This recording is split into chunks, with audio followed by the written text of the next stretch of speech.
Today's subtitle, If You Know, You Know. I want to talk about a few different mono recordings, pressings that I have in my collection. And three of these pressings are original releases that were originally mastered for mono. And they are heavy duty, heavyweight vinyl records. They sound amazing.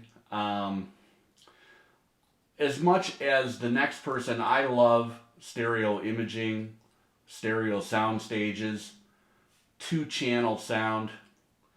I can't get enough of it. But it's kind of refreshing to take a step back sometimes and to a simpler time and throw on a truly mono mastered record and just kind of revel in the mix. And if you have a good pressing, the thing about mono is they can be very forgiving. So you might think, wow, this is a 1961 record. Who knows how many hands and machines this has passed through, and different turntables, and who knows if it was stored properly over the last 60 years. But you would be amazed. Go out and buy a $5 mono record from 1960, 1961, 1962. It doesn't really matter what artist it is. Throw it on your setup and see what you think.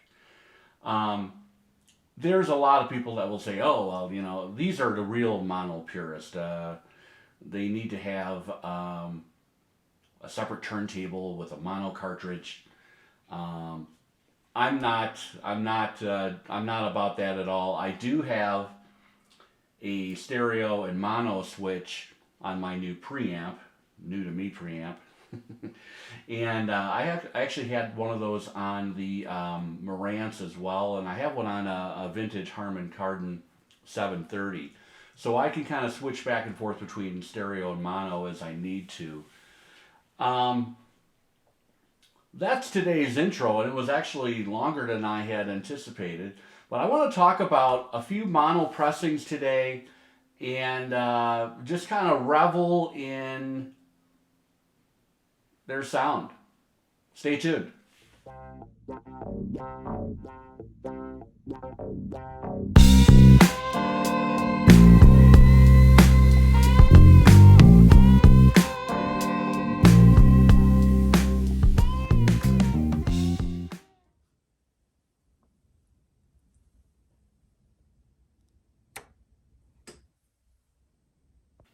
I was in a record shop last week in Denver and poking around, looking around. Yes, I'm still buying records, despite my video from a couple different episodes ago. I picked up this Roy Orbison comp, and this is an early pressing from 1961, I believe. Roy Orbison's greatest hits as of that year, 61, 62. Now, famously, this does not include one of his biggest hits of the 1960s. Oh, Pretty Woman is not on this thing, unfortunately, but it is on Roy Orbison's label from 1959 to the mid-60s, I believe, and that's the Monument label. Beautiful label there. This is a dead quiet pressing. A real heavy-duty slab of vinyl as well. And, I put this thing on and I was just blown away. First of all, you've got the incredible voice of Roy Orbison filling your room. This jumps out of the speakers, whether that's one or two, talking about mono. But, I've got the same mix coming out of both speakers. It's filling the room. And I am just reveling in some of these incredible songs like Running Scared, Crying, of course. Evergreen, Blue Angel, Dream Baby. This is fairly easy to find out there. If you ever come across this pressing on the Monument label, it's a mono. I paid $8 for this, and it kind of turned my week upside down as far as listening to music. I was kind of entranced and in love with this for a couple days. That is Roy Orbison's greatest hits on the Monument label. All those huge hits of the 1959 all the way up to the 61. On the opposite end of the spectrum, I've got an old George Jones album. This came out in 1966. It is on mono. And there are no, huge George Jones mega hits on here. But there is some incredible playing on here. There's a very, very sparkly Telecaster on a few songs. Almost like something on a Buck Owens album. And George Jones, man, he's got one of the top voices in recording history. Very, very expressive. Very, very kind of hound dog, woe is me kind of stuff. And I got lucky enough when I found this album, it actually turned out to be a white label promo. But man, this is great music. I didn't know any of these songs. Again, I picked this up for about $10. Similar thing to the Orbison. Really, really nice vinyl. And you love to see that white label promo, the white label. George Jones. There's a lot of chatter online on the Steve Hoffman forums about Dylan in the 1960s in the mono mixes and mono presses. There particularly is a lot of chatter about the mix on John Wesley Harding. And I have the MoFi mono of John Wesley Harding that I picked up last year. But this is actually a early UK pressing. It's on the CBS label.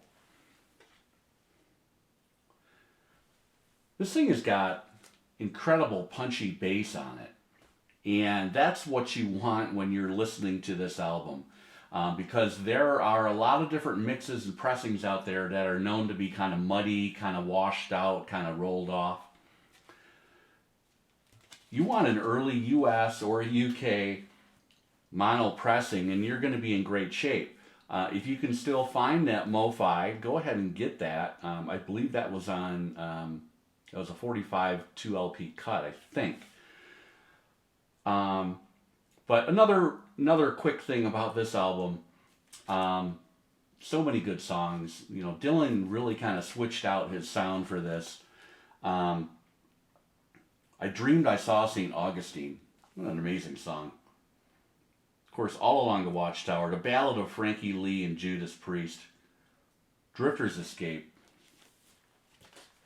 Good album, and incredible on mono. I've yet to hear check that. I've got the 2003 Dylan SACD remaster set. Famously, this was supposed to be the be all and end all, and a lot of this stuff sounds amazing. The John Wesley Harding on this is a stereo cut, I believe. And it sounds really, really harsh. Dylan's harmonica is very, very shrill. Vocals aren't great. Bass is not great. So you want to try and find a mono pressing to enjoy this album for what the potential is of it. Before I move on to one more album, I want to thank Norman Maslov. I picked up this. This is part of most people who watch me probably watch Mazzy.